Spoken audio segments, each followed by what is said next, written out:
Good evening, Robert Scribbler filming to the north and east from the top of Jeanette's Pier, looking down at a 2 to 3 foot swell rolling in off the North Atlantic Ocean. This is the fading swell, the remnant swell, whatever you want to call it, from Tammy. Tammy, no longer a tropical cyclone, went extratropical earlier today. Nonetheless, we're still getting a bit of a swell here in the Outer Banks, even though it's not as impressive as it was over the past few days.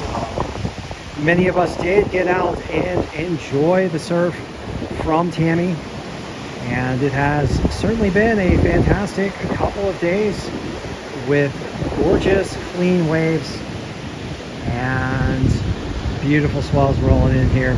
Not many surfers out in the evening time enjoying the waves. Got one surfer on the south side and some waves forming up on the outside sandbar.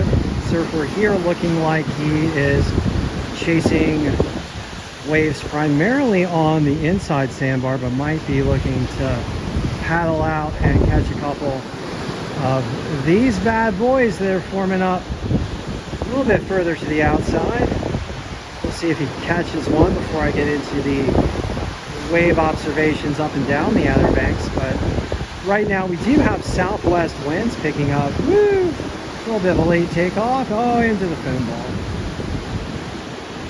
But we do have southwest winds picking up, and if you look at the drogues here at the pier, you can see those pointing toward the south and west. All right, so let's get into some of the local observations up and down the coastline, provided by the Wave Watch 3 model, as well as the National Weather Service as well. Okay, so right now in Virginia Beach, we've got 2 foot waves, semi-glassy conditions. Here at Nag's Head, 2 to 3 foot, down a bit from earlier today. It was 3 foot plus. Semi-glassy, a little bit of texture with those southwest winds picking up. Primary swell coming in out of the east at 2.8 foot. At the pier here, the monitor, it's worth noting, says 3.7 feet, so a little bit of a conflict. Nonetheless, the swell's coming in at 10 seconds. We've got southwest winds at about 15 miles per hour right now. Air temperature is 65 degrees Fahrenheit. Ocean water temperature is 68. And we are looking forward to a high tide today at around 8 p.m. So getting closer to high tide now. Further to our south at Rodanthe, we've got 2 to 3 foot plus waves. Fairly clean conditions with some texture due to those southwest winds picking up. Got a swell out of the east at 3.1 foot and 10 seconds. Southwest winds at 17 miles per hour. Air temperature 66, ocean water temperature 70, and a high tide today at around 8:30 in the evening. At Buxton, we've got 3 foot plus waves and semi-clean conditions with a swell out of the east at 3.4 foot and 10 seconds. West-southwest winds at 16 miles per hour. Air temperature is 66 degrees Fahrenheit. Ocean water temperature is 72. High tide today at about 8:40 in Buxton. And last of all, Frisco, 2 to 3 foot waves and some choppy conditions with those stronger winds coming in out of the southwest. Okay, so what are we looking forward to here in the Outer Banks? First off, the swell from Tammy is going to continue to fade. Nonetheless, we are likely to have pretty decent conditions tomorrow morning with possibly 2 to 3 foot waves. Pretty clean conditions with those southwest winds coming in, holding the waves up. As we get further into the day on Monday, those winds are going to start to pick up, and then later on a front is going to move through, and those winds are going to whip around to the north, and that's going to provide some pretty choppy conditions for Tuesday, Wednesday, And unfortunately, looking like into Thursday, it was looking like we might get the influence of a tropical system. According to the monitors, that is less and less likely. So unfortunately, a relatively choppy week ahead. Nonetheless, as with the Outer Banks, there will be waves to be had, even if they are not ideal waves. All right, so of course the weather data is provided by the National Hurricane Center, National Weather Service, and the Wave Watch 3 model.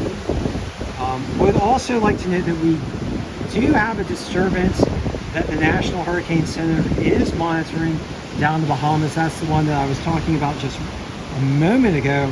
That disturbance has a 60% chance of briefly developing into a tropical cyclone over the next 7 days.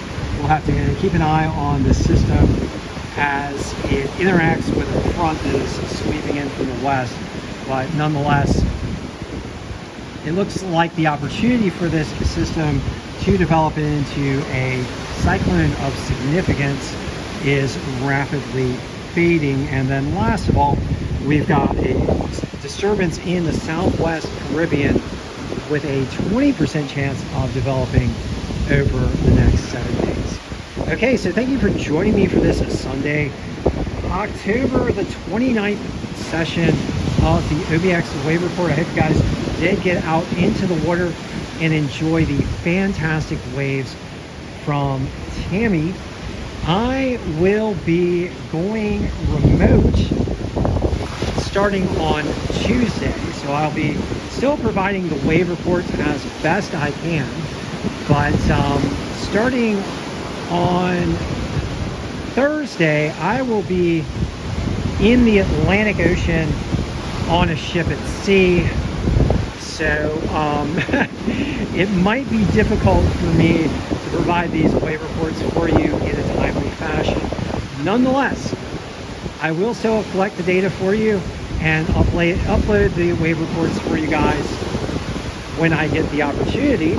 And also, I am going to go surfing in the Azores. I will bring the GoPro and hopefully and the camera, and hopefully we'll get some great footage of some waves and some surfing for you guys.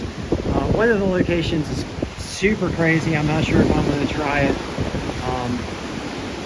It's Norte. I was looking at the wave model data. It said 18-foot waves. I don't think I'm going to go for that, but nonetheless, we'll get out to the Azores and hopefully catch some good surf footage for you guys on a rented board with a rented wetsuit. So I will be back with you shortly with a regular wave report on Monday, and then on Tuesday we are going remote. So thank you for joining me once again for this session of the OBX Wave Report as we watch the surfer paddle in. And as I tend to do, I'd like to ask you guys to please do everything you can to help support the rapid transition to clean energy, which will protect our coastlines from the impacts of climate change driven by fossil fuel burning. Rapidly deployable clean energy sources right now include wind, water, solar, and electric vehicles. And those harmful impacts of climate change driven by fossil fuel burning includes rising sea levels, more intense storms, ocean heat waves, and ocean acidification. And we did recently receive a study coming out of the scientific community on the issue of Antarctic melt. And the recent study found that West Antarctica, which has enough ice to raise sea levels by about 10 foot, is under major threat of melt now due to the heat in the Earth system, the warmer ocean currents, which are starting to erode the base of those glaciers that run right into the ocean, and also due to the predicted warming over the course of this century. So we really do need to act rapidly.